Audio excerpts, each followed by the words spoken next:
Seguimos hablando del caso de Diego Fernández Lima, esa muerte en la casa donde al lado vivía Gustavo Cerati en varios años atrás, y hay una sorprendente revelación de la ex esposa de Christian Graf ante el fiscal, una mujer que convivió más de una década en la vivienda familiar donde encontraron los restos humanos de Diego Fernández. Obviamente explicó el por qué decidió presentarse para hablar ante la justicia ante esta nueva ola, vamos a decir, de testigos que han ido apareciendo en los últimos días dentro de la causa, y justo este jueves atrás había declarado la ex esposa de Graf. Todo en esta indagatoria por el crimen de Diego y Daniela Barreiro, que es madre de los 3 hijos mayores de Graf. Ojo, muy importante su declaración, y que va de la mano ahora mismo de la familia de Diego Fernández, o sea, del hermano de Diego, que ahora mismo vamos a verlo por aquí en televisión hablando, pero obviamente después de que fuese investigado este señor, Christian Graf, y su familia, pues esta mujer declaró, y la verdad es que su declaración fue tremenda. Dijo que solo quería que se supiese la verdad por sus hijos. Por sus 3 hijos. Sabemos que uno de ellos de hecho salió ahí hablando y todo, y ahora mismo creen que incluso la persona con la que tuvo 3 hijos tuvo un cuerpo enterrado en su jardín durante muchísimos años en los cuales ella vivía en esa casa. Es tremendo el desenlace de todo esto, pero evidentemente muy emotivo para esta señora a día de hoy, que fue a declarar y que está ayudando a una familia que está rota después de saberse cómo acabaron con su familiar. Brutal.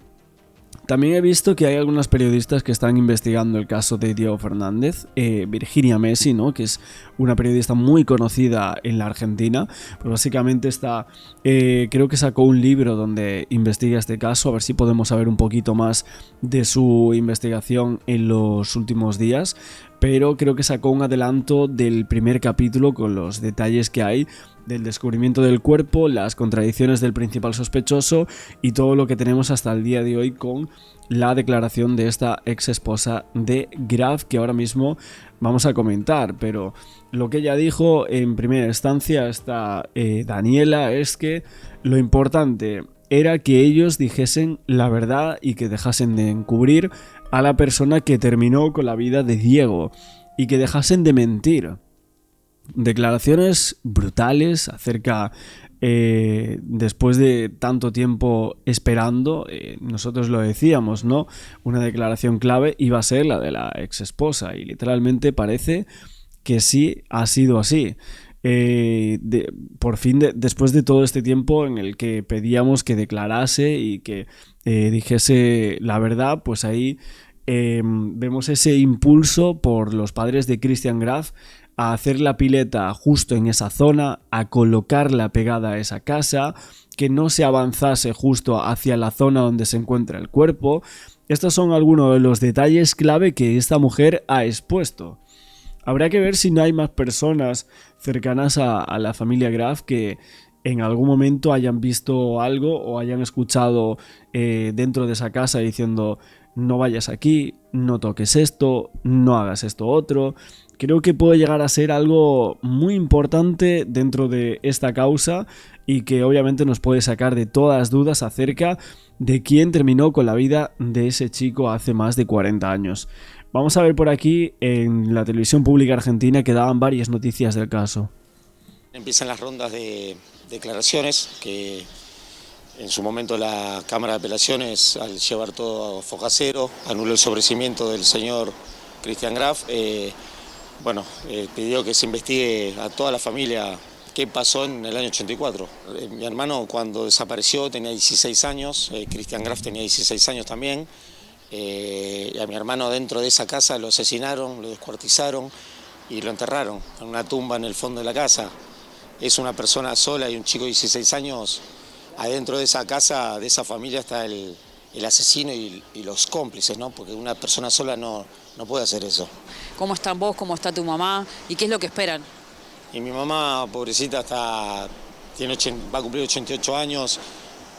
cuando se acuerda o escucha algo del caso se pone muy triste, llora. Yo tengo miedo porque, bueno, el corazoncito de ella sufrió mucho, 41 años de espera, y yo estoy peleándola, me da fuerza mi papá, mi hermano, porque es duro, yo duermo poco, desde que me enteré de todo, sueño con Graf, es complicado, pero tengo que seguir, no me queda otra, hasta el final por la memoria de él, de mi papá. Brutal, la verdad que la lucha de este hombre, del hermano de Diego, en los medios de comunicación es el solo contra el mundo, ¿no? Muchas veces nos da como esa sensación de que está él solo contra el mundo en torno a una lucha que parece que no llegue a buen puerto, ¿no? Parece que mediáticamente sí se consigue, al menos por algún lado, y que justo fuese en la casa de al lado de donde vivía Gustavo Cerati, pues impulsó muchísimo el caso, y a día de hoy pues así lo tenemos en los medios, ¿no?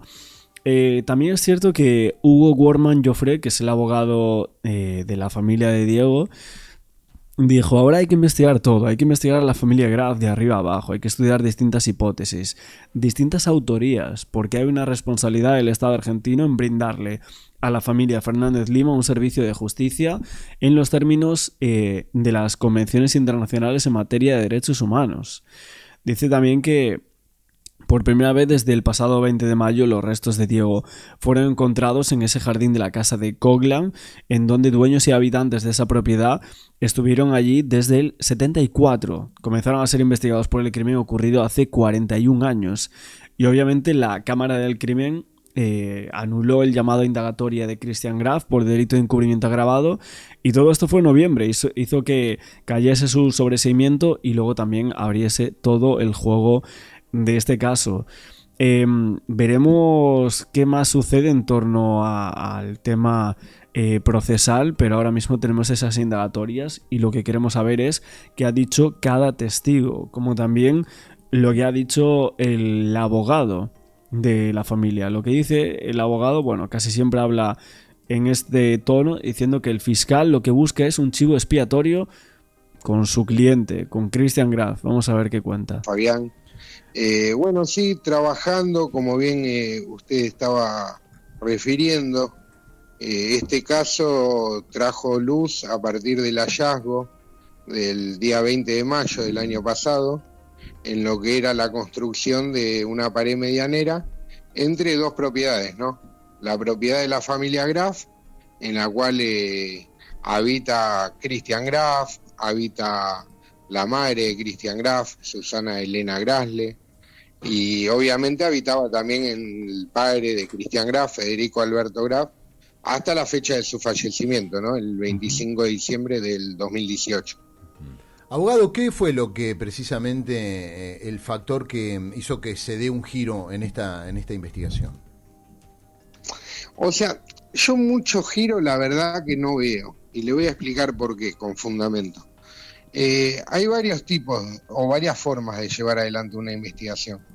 Está quien investiga con la necesidad de saber la verdad. Creo que es esta la investigación que se tendría que llevar a cabo.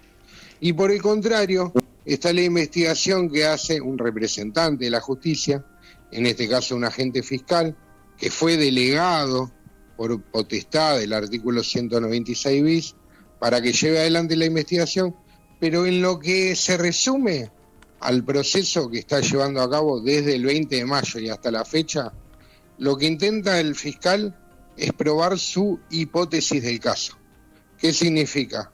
Descarta, por ejemplo, medidas probatorias importantes, o bien no les da la importancia que requieren, y por el contrario, opta por tomar caminos que lamentablemente terminan en callejones, terminan en una puerta que cuando la abrís hay una pared atrás y que no te lleva a nada. En este caso ha librado oficios, por ejemplo, tomo un ejemplo, un oficio del 2 de febrero de este año, al director del ARCA, para que informe detalladamente quiénes eran los empleadores de Federico Alberto Graf y de Susana Elena Grasle. En caso de tratarse de sujetos autónomos, qué actividad económica realizaban y habitualidad. O sea, si lo que el fiscal pretendía era intentar demostrar si fueron funcionarios públicos a los efectos de que la prescripción, por ejemplo, no corra o de alguna forma quede interrumpida, no lo logró. Ninguno de los padres de Christian Graf trabajó para el Estado, no fueron miembros de ningún tipo de fuerza, eso ya está claro, se hizo informe de gnosis. ¿Y el padre al final qué era entonces? ¿El padre no había estado en la Armada? ¿Qué había sido o de qué trabajó el padre hasta su jubilación o la muerte? Es que claro, lo que se había dicho es que había sido de la Armada y luego la madre que había sido profesora, ¿no? En una escuela. Entonces, ahí estamos, ¿no? Si realmente la prescripción podría tornar en torno a las facultades que estuvieron ejerciendo cada uno de los padres de Christian Graf. Creo que ahí podría estar el tema, ¿no? Y el fiscal lo intentó. Y bueno, este abogado bueno, está saliendo como con aires de grandeza después de que se diese que esto no era así, pero bueno, lo que habría que dejar claro es qué cargo ocupaban, ¿no? Se mandó también oficios al Ministerio de Capital Humano, a la ministra Petovelo, para que informe también cuándo se jubiló la señora Susana Elena Grasle, de qué trabajó, si tuvieron alguna sociedad anónima. Abogado, ¿y a usted le parece interesante sí. esto? Digo, porque si el cuerpo de Diego fue encontrado en la casa, cuyos dueños eran Susana Elena Grasle y Federico Alberto Graf, los padres de Cristian, de su defendido, creo que, desde mi humilde opinión, creo que es interesante que se le investigue a los dueños de la casa donde se encontró el cuerpo. ¿Qué opina usted respecto a la decisión de investigar a los padres de Graf? O sea, lo que yo me refiero es que para mí es un error. Y le voy a explicar por qué. Usted lo acaba de detallar bien claro. Dijo el cuerpo de Diego Fernández. Hoy por hoy tiene que reconocer el Estado que fue incapaz de proteger la vida de Diego Fernández. ¿En qué momento? Aquel 26 de julio de 1984. Fue incapaz de llevar adelante una investigación seria. ¿Cuándo? En julio de 1984. Pero hoy en día, hoy febrero del 2026, el Estado es incapaz de conducir esa investigación que no se hizo hace 40 años atrás. A ver si nos entendemos. La Sala 4, cuando de alguna forma declara la nulidad del sobreseimiento, también declara la nulidad de la indagatoria, porque le dice al fiscal: usted me está citando o me está acusando a una persona de encubrir ¿qué? ¿De encubrir qué, señor fiscal? Si todavía el Estado no investigó lo que le pasó al joven Diego Fernández Lima, que hoy sabemos fue un homicidio. Pero a ver, sabemos perfectamente que lo mataron en esa casa de donde es el cliente este señor, que intentaron descuartizarlo, ojo, barbaridad absoluta. O sea que había un monstruo dentro de esa casa. Dentro de esa familia, presuntamente había un monstruo que terminó con la vida de Diego y que literalmente lo tuvo en su jardín durante 40 años. Es una locura. Aparte, ahora viene la mujer que estuvo con Graf y se echa las manos a la cabeza diciendo: ostras, que yo recuerdo esto. Que cuando yo estaba allí, yo recuerdo esto y esto otro. Literal, o sea que cuando esta mujer estaba ahí, ¿no? Y se encontró, ¿no? Con todas estas restricciones respecto del jardín que no se permitía a algunas personas que quizás fueron con ella un día a la casa, ¿no? Y demás, y que no les permitían circular justo por esa zona. No, por aquí no vayas, ¿no? No toques esta parte del jardín. No, es que vamos a plantar aquí una cosa, entonces no se puede estar en esta zona. Y que incluso cuando van a instalar esa piscina, esa pileta, ¿no? Como decís en Argentina, la familia accede con la condición de ubicarla justo pegada a la casa para evitar excavaciones en el sector del pasto. Y claro, excavaciones fueron las que ocurrieron en la casa de al lado, ¿no? En la casa de Cerati, porque bueno, estaban construyendo allí todos esos inmuebles, ¿no? Que se iban a hacer por parte de de esa empresa, que luego le quisieron echar la culpa a la empresa de, no, es que apareció en el de al lado y nos lo tiraron, ¿no? El cuerpo. No, sí, pero Christian Graf estaba ya muy nervioso, ya estaba por allí, hablaba con la gente, decía, cuidado aquí, cuidado allá. Y ya estaba muy pendiente de lo que estaba pasando en torno a esas excavaciones, porque con la piscina estuvieron muy atentos a que, a ver, aquí vamos a ponerla más atrás, porque si la ponemos un poquito más adelante, ¿dónde da el sol? O sea, la pusieron donde no da el sol, literalmente, porque si la pusieran más arriba, pues no iban a poner una piscina con unos restos o un cuerpo pues saliendo a la luz, no tiene ningún tipo de sentido, ¿no? Pues por eso hicieron la piscina un poquito más aquí. Y da la casualidad que luego pues removieron la tierra y apareció, gracias a Dios. O sea, si se hubiese movido antes la tierra, pues hubiese aparecido antes, y a lo mejor estaríamos hablando de que Christian Graf ahora mismo, o alguien de la familia de Graf, estaría condenado. ¿Y de qué forma? Con una herida de arma blanca. Pero ese hecho, ese homicidio, tiene que investigarse a raíz del hallazgo justamente de los restos óseos del joven Diego Fernández Lima. Y aquí voy a otro punto. Los cuerpos hablan. ¿Qué significa la palabra los cuerpos hablan? Significa que la forma en la cual se le dio el deceso al joven Diego Fernández Lima tendría que ser un punto de la pesquisa, un punto que el fiscal está olvidando, porque la misma Sala 4 le dijo, señor, usted no puede venir acá a acusar a alguien de encubrir qué, si todavía el Estado no proporcionó a la familia datos reales sobre lo que le pasó al joven Diego Fernández Lima, y la familia tuvo que contratar abogados, tuvo que contratar al excelente doctor Joffre. Bueno, pero ¿el qué? Un crimen, o sea, que lo mataron en esa casa. No creo que haya mucha más explicación que dar. Son restos de hace 41 años. O sea, hay cosas que no...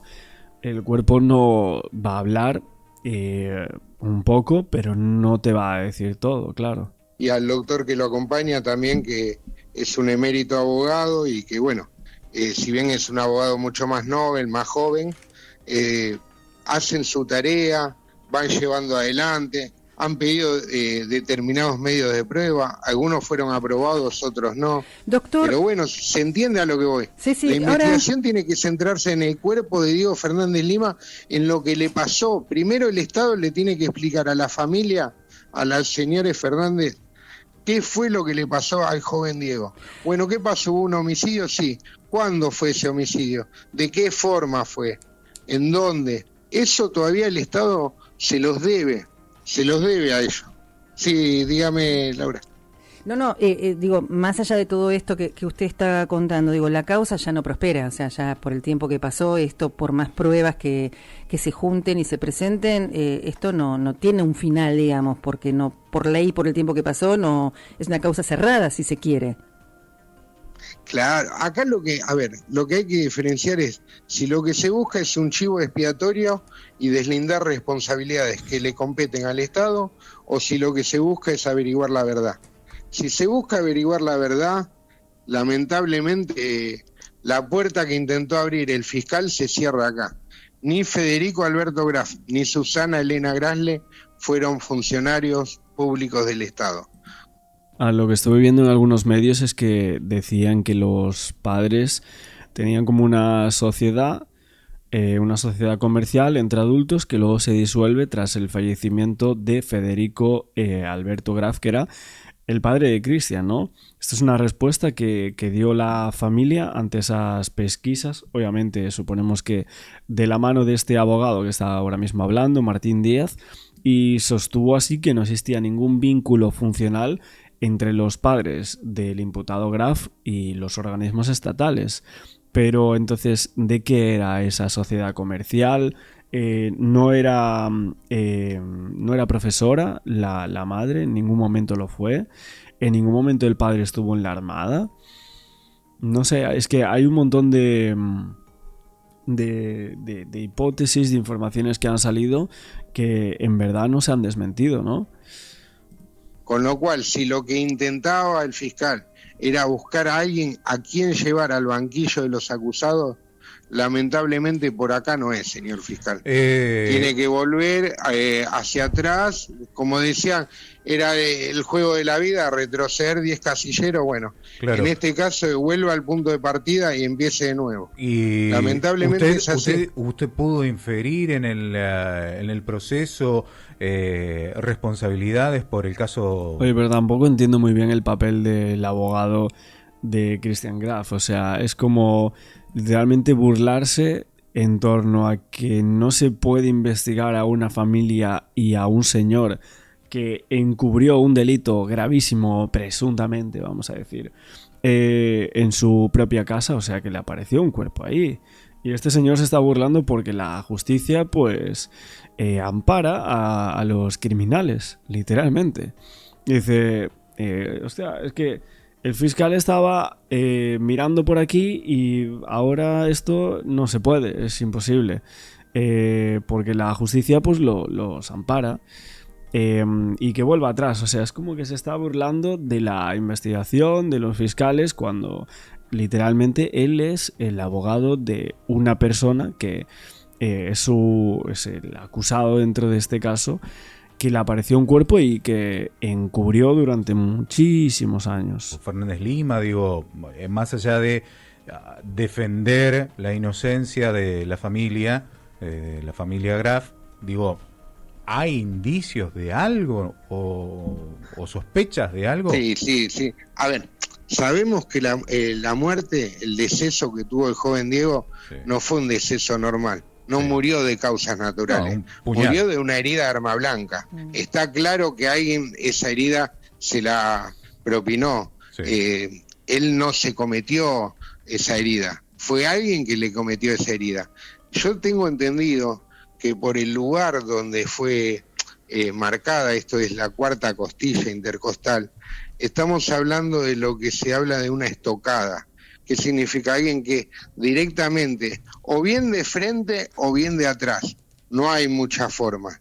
Alguno me podría decir de costado también, pero en ese caso tenemos el brazo que nos protege. Si hubiera sido de costado y se estaba defendiendo el brazo, generalmente la herida entra o abajo del brazo. No fue una herida que fue de arriba hacia abajo o de abajo hacia arriba, tampoco, por la forma en el hueso. Ajá. El fiscal se tendría que centrar en la herida que tiene el joven Diego Fernández y en la persona que pudo habérsela cometido. Porque si uno toma en cuenta todos estos datos, tenemos que entonces empezar a calcular la altura aproximada que tendría el agresor. O sea que entonces nos tendríamos que ir al padre, a lo mejor. O sea, tendríamos que ir por ahí, ¿no? O sea, al padre, nos está diciendo el abogado. Estamos hablando que esto posiblemente fue llevado a cabo por una sola persona y que la persona trató de actuar lo más rápido posible. ¿Qué significa esto? Que le quitó la vida esa misma tarde.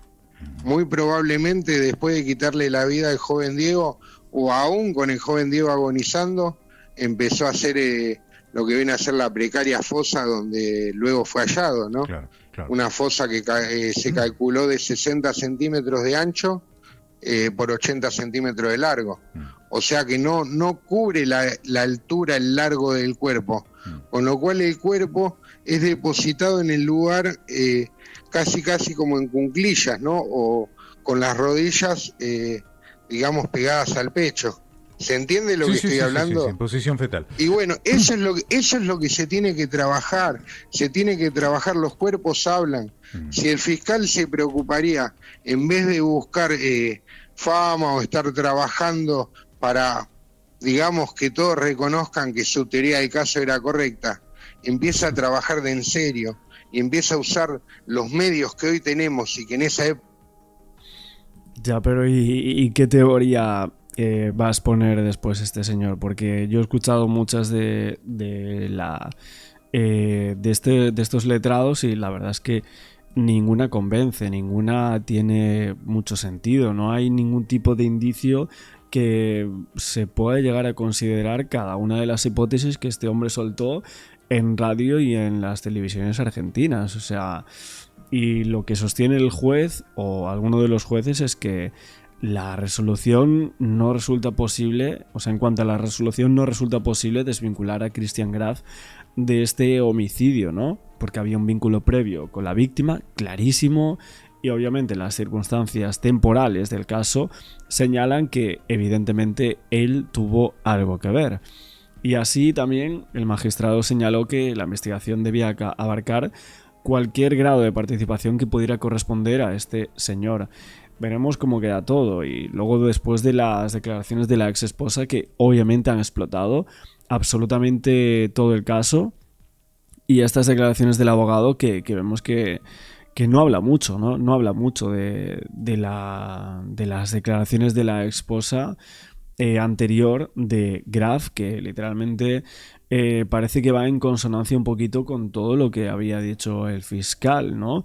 Apuntando a los padres, apuntando al propio Graf y excluyendo a sus hijos que convivieron allí con un cuerpo durante muchos años. Y esto es algo que evidentemente a ella pues le aterra. No.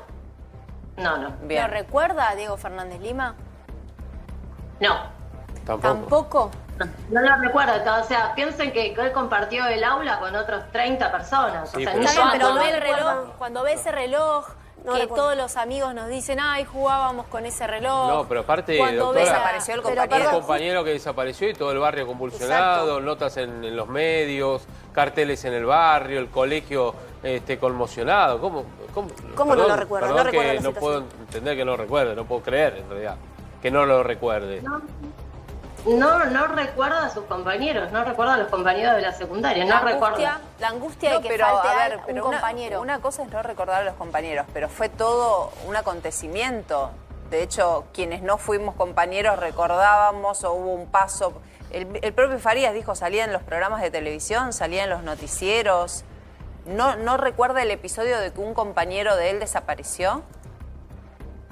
No hace mención del hecho, no recuerda haberlo conocido, o sea, no se acuerda de la situación, no se acuerda ni el compartir el aula. Yo realmente, de todo lo que venimos escuchando por parte de la defensa, esto es lo que lo más sorprendente. me impacta. Porque No además- me imaginé jamás que la respuesta era no recuerda, ni siquiera recordaba que había desaparecido un compañero. Pero permítame un segundo sumar a esta charla a Enrique de Rosa, es psiquiatra, es médico forense, está escuchándonos desde el comienzo. Enrique, gracias por estar con nosotros como siempre que te requerimos. Por favor, Soledad, Javier y equipo, ¿cómo les va? Bueno, Gracias hay a ustedes. mucho para hablar con vos. Quiero desde el comienzo meterme en mil cosas, pero me adelanto a este punto. Esto de no recordar siquiera a un compañero que desaparece y que no se supo más nada de él, se lo traga a la tierra en medio del colegio secundario. ¿Es algo posible?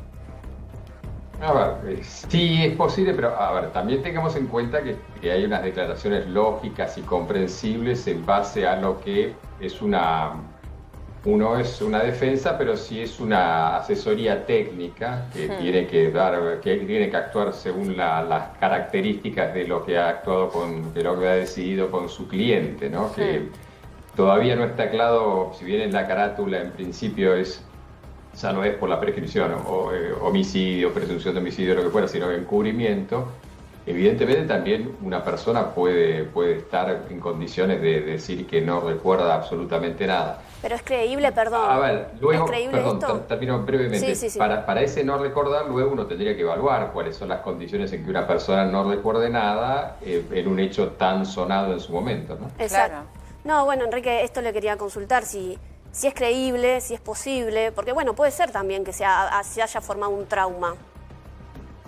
Sí, bueno, por eso, a eso iba, ¿no? No hay que descartar. En principio, en lo criminológico, haciendo la diferencia, ya que lo tuvieron a Raúl Torre ahí tan claramente hablando de los aspectos criminalísticos. Los criminológicos son los comportamientos, ¿no? Que rodean los comportamientos, las estructuras que rodean a un caso criminal. Existe la posibilidad de un trauma, existe la posibilidad de amnesia postraumática, no solamente la simulación. De hecho, el núcleo de la cuestión, de muchas cuestiones en psiquiatría forense, es la simulación de la simulación o la mendacidad, ¿no? Inclusive.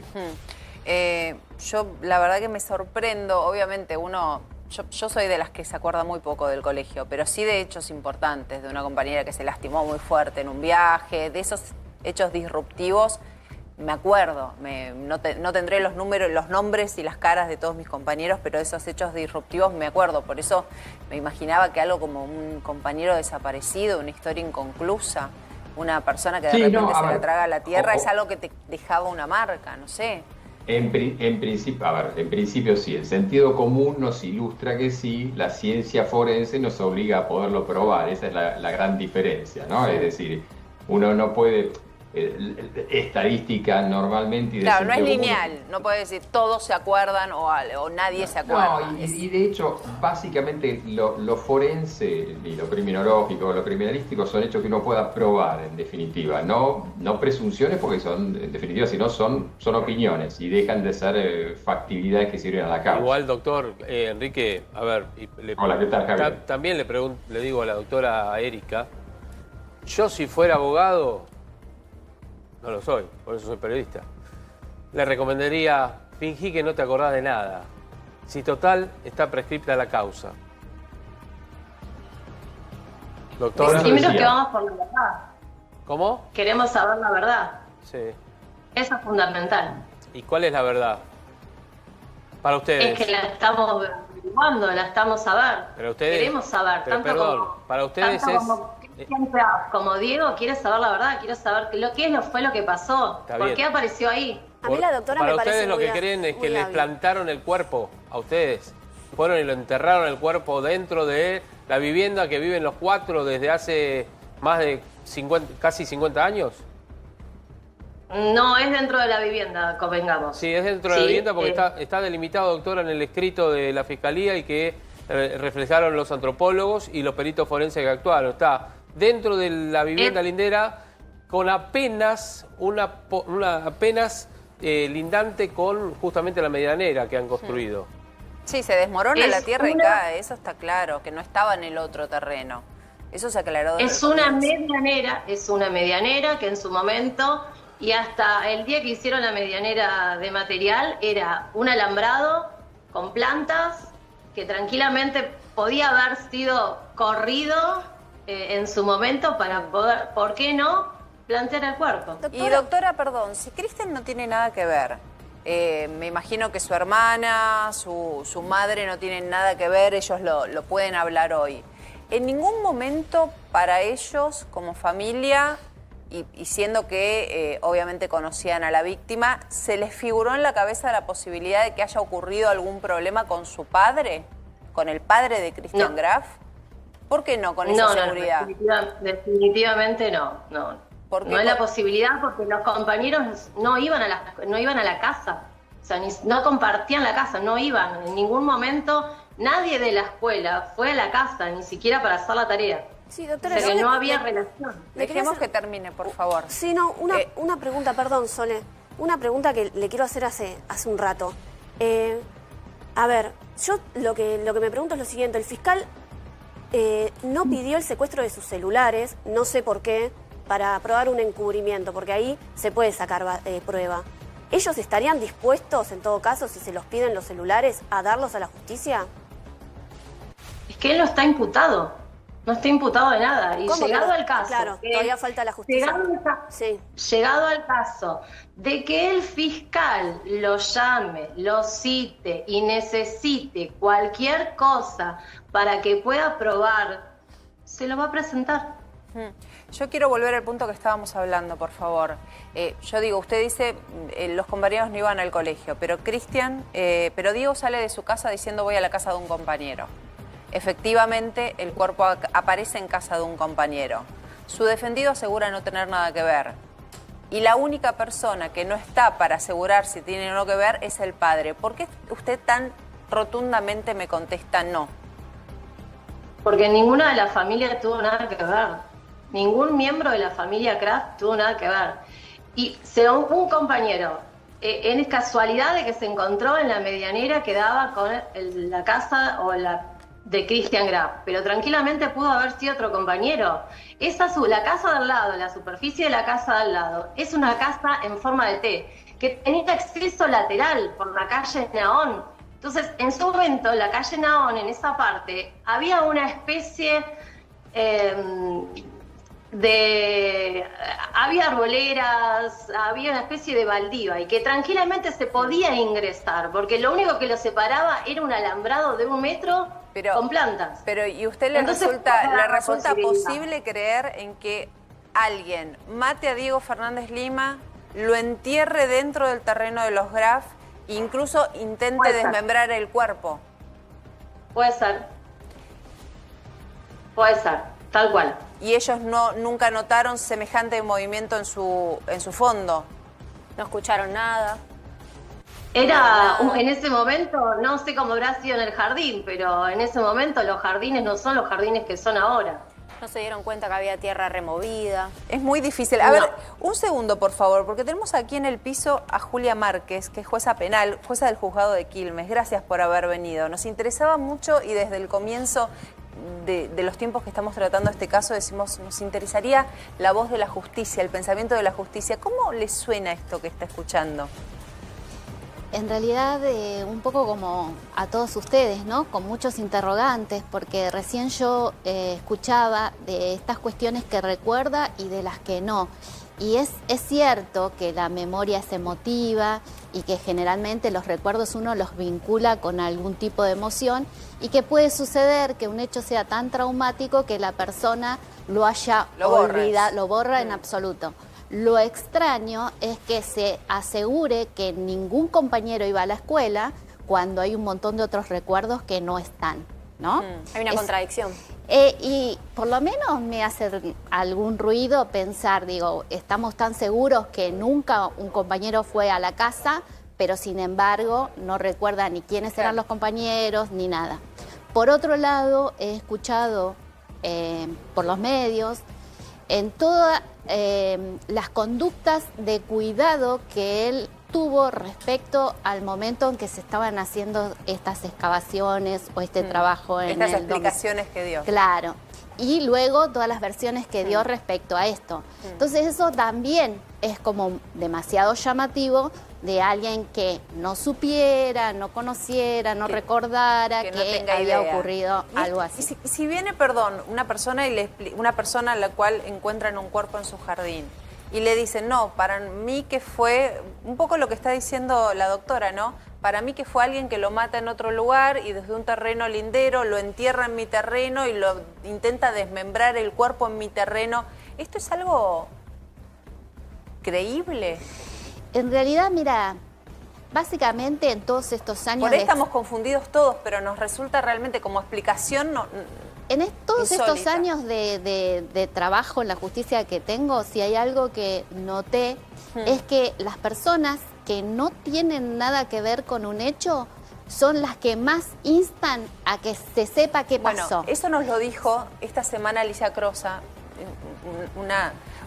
una psiquiatra formidable que habla con nosotros de estos casos, perito también, y nos dice, el inocente lo grita, sale a gritarlo, sale a gritar su inocencia. No hay manera que vos puedas, son los primeros que están, que aportan pruebas, que insisten, que quieren un juicio, no hay manera que puedas hacer ningún tipo de acuerdo. Muchas veces dicen, no, llegué a un abreviado por tiempo. Quien es inocente quiere que se diga, soy inocente, y es el primero que presta colaboración. Sí, ahora, cuando ya empiezan todas estas especies de excusas y especulaciones acerca de cómo, y por lo menos ahí hay que reparar un poquito más y estar atento a las versiones que se van mutando, ¿no? Bueno, son opiniones distintas a la de usted, Erika.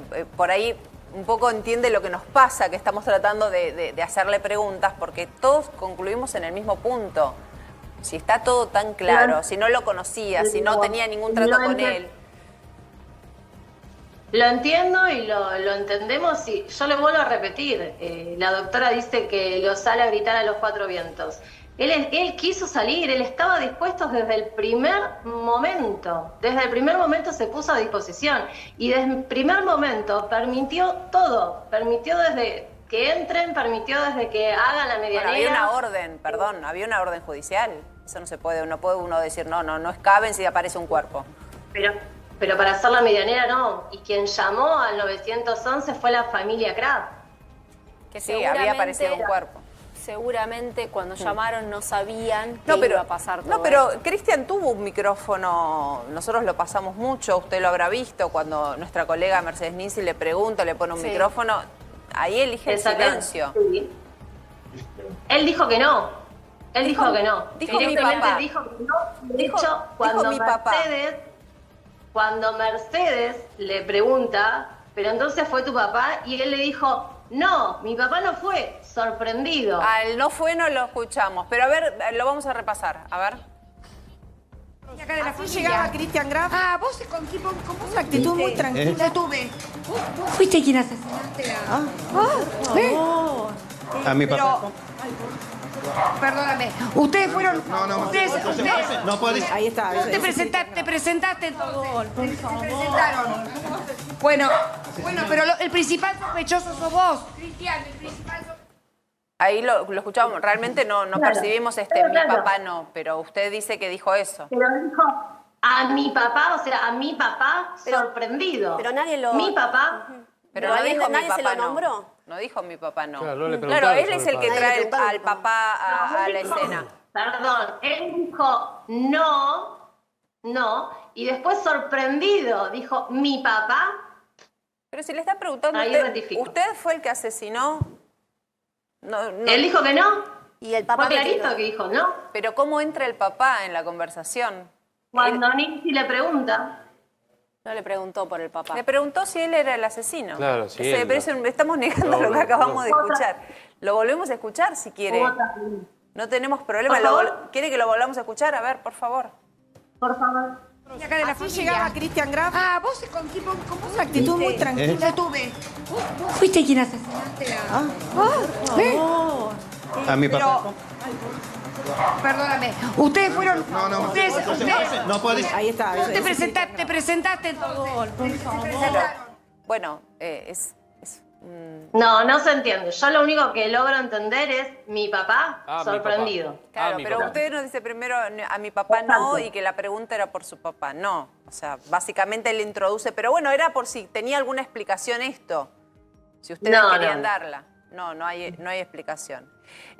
Volvemos con usted, doctor de Rosa, y agradeciéndolo desde siempre que esté con nosotros en estos casos que nos cuesta mucho entender.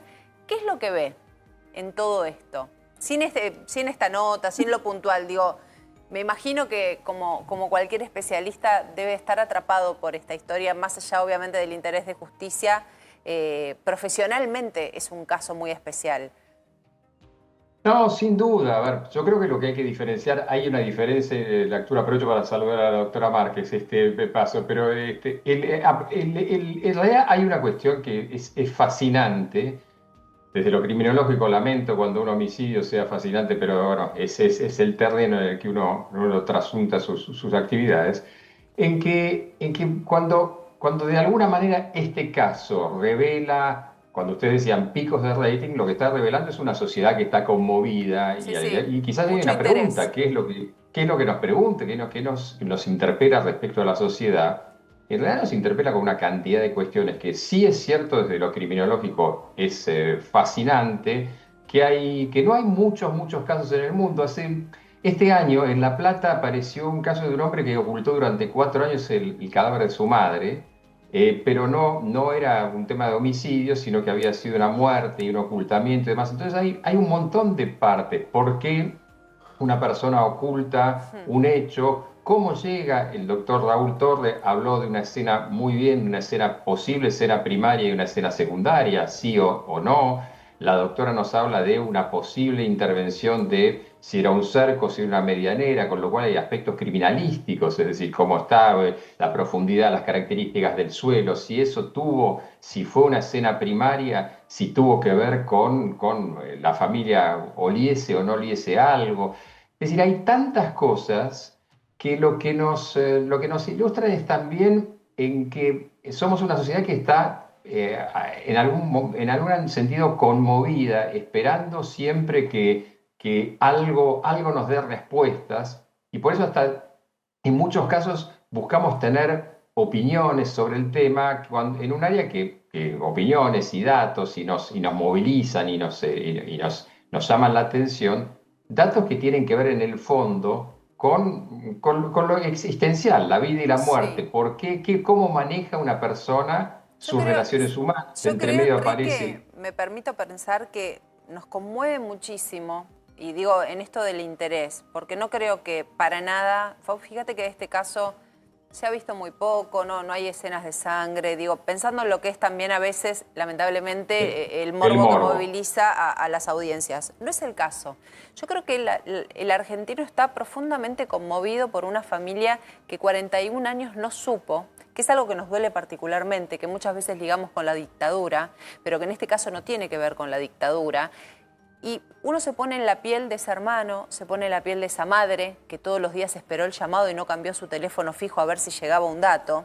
Y de repente aparece el cuerpo de su hijo, algo que viene a ser un tren que te pasa por arriba en una vida de angustia, y se encuentra con que la familia dueña de casa donde aparece el cuerpo esgrime argumentos que la verdad parecen más, y perdón, Erika, que estás con nosotros, pero... Bueno, esa es mi absoluta convicción. Parecen más una estrategia procesal, una estrategia de defensa. Porque... ¿Te puedo contestar, sobre eso? Porque yo iba a llegar a ese punto que me parece central. Esto no pasa en cualquier sociedad. Está pasando en una sociedad como la Argentina, que vivió el proceso, que vivió una serie de cuestiones en las cuales nuestra característica ha sido el ignorar, el no conocer, el no saber, que es lo más angustiante. Yo soy de la generación en la cual los padres se preocupaban si volvíamos o no volvíamos, si aparecíamos o no, y en esas no teníamos nada que ver con nada. Y una de las cosas más angustiantes cuando desaparece, cuando una víctima en su momento era víctima de un secuestro, o si quieren el caso María Soledad, o si quieren inclusive más cercanamente en algún punto el caso García Belsunce, en el cual durante muchos años se vive la ignorancia de algo, y yo creo que la sociedad argentina está muy sensibilizada, y lógicamente, yo soy parte de esa sociedad, no hablo como tercera persona, en la necesidad de saber, y es cierto que de golpe choca mucho. Yo trato de tomar una distancia técnica respecto a las apreciaciones que hace la doctora para no decir cuestiones, pero sí es cierto que chocan de alguna manera. Uno está esperando que alguien le diga finalmente, que alguien cierre la historia. Claro. La doctora Márquez recién decía, hay cosas que no me cierran, y es absolutamente cierto. Claro. Uno trata de tener una narrativa adentro que le dé un sentido a las cosas. Cuando las cosas no tienen sentido, se pierde. Por eso yo me permitía discutirle a Erika cuando habla de por qué le preguntamos al hijo, a la mujer. Al primero que se le preguntó es a Cristian. Al no responder Cristian, se le pregunta a la familia. Y yo vuelvo a esto no es una intromisión, es la necesidad certera que tiene la Argentina de saber qué pasó con este caso. Y por eso se está escuchando a todas las voces. Y yo entiendo, Erika, que Cristian es tímido, pero me parece que la situación amerita vencer la timidez, sentarse frente a periodistas que le puedan preguntar frente a una cámara y dar una explicación. Vuelvo. Yo no quiero ni pensar lo que debe ser la vida, un infierno, la vida de una madre 41 años esperando que suene un teléfono, un infierno, un infierno. Quiero sí, decir algo por favor. en relación a esto.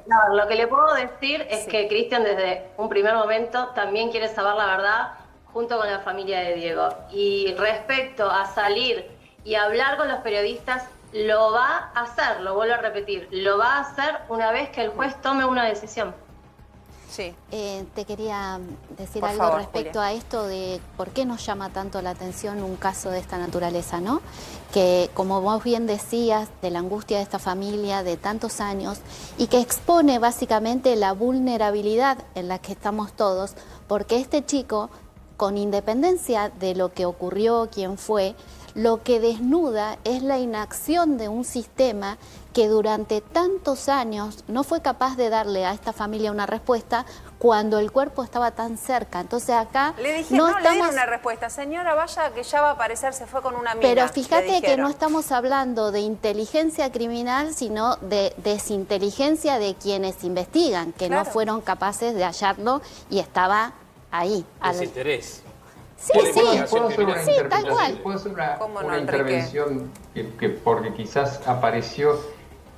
Para los que se acuerden, los memoriosos o los demás, ¿qué pasaba con los desaparecidos? Jorge Rafael Videla da una conferencia para había mucha gente con mucha angustia, nadie sabía si alguien se había muerto, si había sido secuestrado, si había... Y en un momento la aclaración fue, son desaparecidos. La palabra desaparecidos pasó a la jerga internacional. ¿Por qué? Aunque la palabra existe en inglés, francés, en todos los idiomas. ¿Por qué? Porque la idea de desaparecidos es la idea de no ente. Y no quiero entrar en la filosofía existencialista, pero aquel que no existe, como esto que están mencionando ustedes, aquel que no tiene una respuesta, aquel que no tiene un nombre, un algo que sea que se lo da el Estado, la justicia o quien sea, en esa nube de desaparecidos es el espejo de la angustia. Es decir, esta familia sin duda ha vivido todos estos años en la angustia y recién ahora tiene alguna respuesta. Sabe que el desaparecido está en alguna parte. Lo que ahora le surgen son toneladas de preguntas, igual que pasó con el nunca más y demás. Pero estaban ustedes hablando y yo me acordé la imagen de Videla diciendo es desaparecidos. Desaparecidos es que no está. Y eso fue mucho más angustiante. Terrible, terriblemente angustiante. Por eso yo intervengo, porque entiendo cuando Erika por ahí decía, entiendo a los noteros, entiendo que para ustedes esto es nota. No. Yo creo que este caso, porque de hecho no es común que un caso esté tanto tiempo en pantalla y tenga tanto interés por parte de la gente. Acá hay otra cosa. Está la posibilidad de poder darle a una familia la paz que no tuvo durante 41 años. Una familia que casualmente en estos días están enterándose de que jamás esta fantasía que por ahí tenían de, bueno, algún día lo encontraré, se habrá ido, volverá, eso no va a pasar nunca más. Erika, entonces nos quedamos con algunos puntos. Me parece igual muy importante que ustedes puedan hablar con nosotros para contarnos. Sobre todo este punto. No lo duden que vamos a hablar cuando sea necesario, Bueno, necesario es, por ahí necesario a ustedes a nivel judicial, pero necesario, créanme que es, desde que se conoció la identidad del cuerpo, es muy necesario, por lo menos para la familia. Yo lo que le quiero... Vamos a hacer. Yo lo que le quiero preguntar es, ¿cómo está Cristian? Más allá de no hablar, ¿cómo está él? Y está mal, toda la familia está mal. ¿Están angustiados? ¿Están decepcionados? ¿Se sienten acusados? Están mal por toda la situación que están viviendo. Pero eso es obvio, todos en esa situación estarían mal, están acongojados. Están mal y son los principales que quieren, vuelvo a repetir, son los principales que quieren saber qué fue lo que pasó. Bien. Doctora, le quiero agradecer enormemente porque estuvo muchos minutos con nosotros y respondiendo todas las preguntas. Gracias. Por favor, muchas gracias a ustedes. Hasta luego. Enrique, un minuto para escucharte a vos también con alguna reflexión, obviamente con un caso muy especial, digo, desde lo que nos pasa a todos con esto y con la no respuesta, la no respuesta de parte de los abogados, de parte del acusado, de parte de la familia del acusado, ante algo que uno, no sé, por ahí cuando aparece el cuerpo y se identifica y se conoce que son compañeros, uno dijo, bueno, caso resuelto, y ahí aparece como un montón de barro que entra a la cancha y creo que nos genera también un poco de frustración. Sí, Sole, en realidad uno necesita en la vida para... Hay un dicho del análisis transaccional que dicen que uno necesita para vivir contarse historias, ¿no? Y uno se cuenta una narrativa de vida. Y esas historias tienen que tener en algún punto un cierre, tienen que tener subcapítulos, tienen que tener elementos que son los que nos permite vivir, nos permite existir. Cuando estas cuestiones quedan en suspenso, desde lo más banal hasta lo más trágico, evidentemente ese espacio de suspenso está cargado de angustia. Y esto es lo que a mí cuando me convocaron para hablar me quedé pensando cuál era el sujeto. Y el sujeto era más que el hecho en sí mismo, era lo que le impactaba a la sociedad del hecho. Obviamente hay un hecho, pero el impacto en la sociedad es lo que me ha llamado mucho la atención. Y vos me diste la pista, y por eso quizás mi co-construcción de la asociación de que aparezca la imagen de Videla, porque dije, claro, somos una sociedad que está esperando respuestas de la política, de la justicia, de un montón de cuestiones, y necesitamos realmente saber qué pasa, y cuando no nos dan esa respuesta, seguimos en nuestro mar de angustia. Enrique, gracias. Muchas gracias por estar con nosotros. Chao, que tengan un muy buen día. Muchas gracias. Bueno, y nos quedamos acá en el piso con Julia Márquez, que es jueza penal en el juzgado de Quilmes. ¿Qué ve, doctora? Bueno, lo que trasciende, ¿no? recién te decía... Debe ser muy difícil recibir un caso así, ¿no? O es más común de lo que uno imagina, no sé. Algo donde se niegue lo por ahí para muchos evidente. No, en general la actitud de las personas que cometen delitos es la de negar e inventar historias tratando de justificar el hecho que cometieron. Esto es una conducta esperable.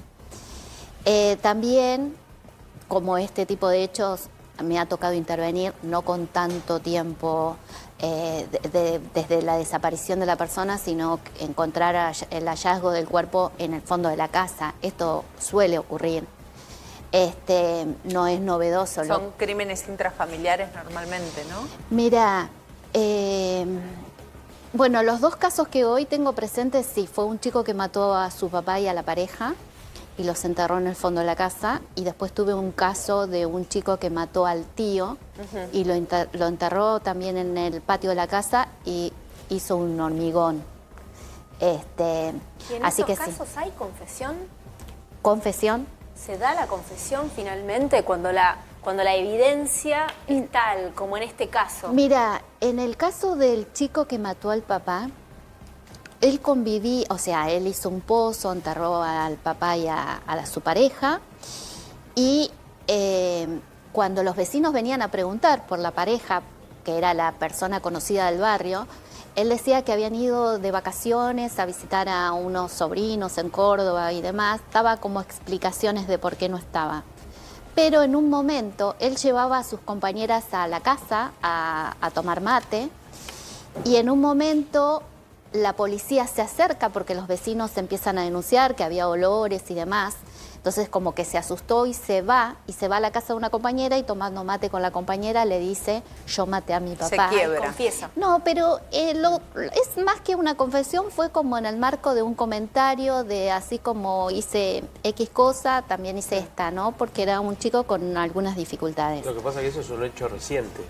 Claro, sí, esto fue... El crimen y la confesión o el comentario. Acá pasaron 41 años. Claro. Con un cuerpo en el jardín, una familia entera, no una porción de una familia, en donde la madre de los Graf, la mamá, que vive aún, vivía de soltera allí. Se habían casado en 1969. ¿Sí?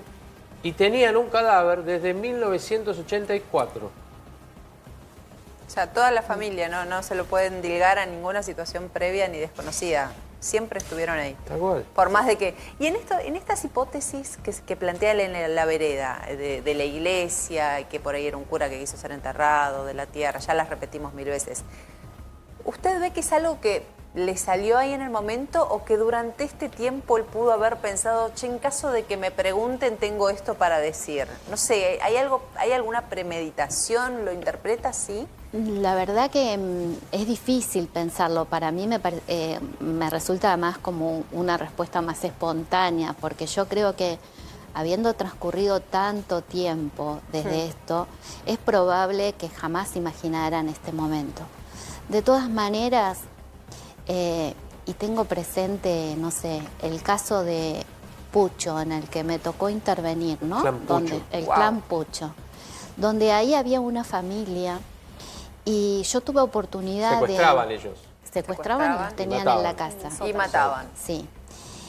Pero hay dinámicas familiares en las que probablemente se sepa que algo está ocurriendo, sin embargo, algunos miembros de la familia ni siquiera quieren enterarse demasiado de lo que está pasando. Se mira para otro lado. Tal cual.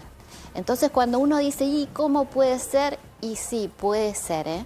Puede ser, porque además se juegan en personalidades que son tan violentas, entonces el resto de la familia sabe qué puede hacer y qué no, y marchan en un hilo muy delgado. Entonces, te digo que yo lo pensaba también en esos términos, ¿no? Pensándolo en esta dinámica familiar de los Puchos, y me recordaba eso. Doctora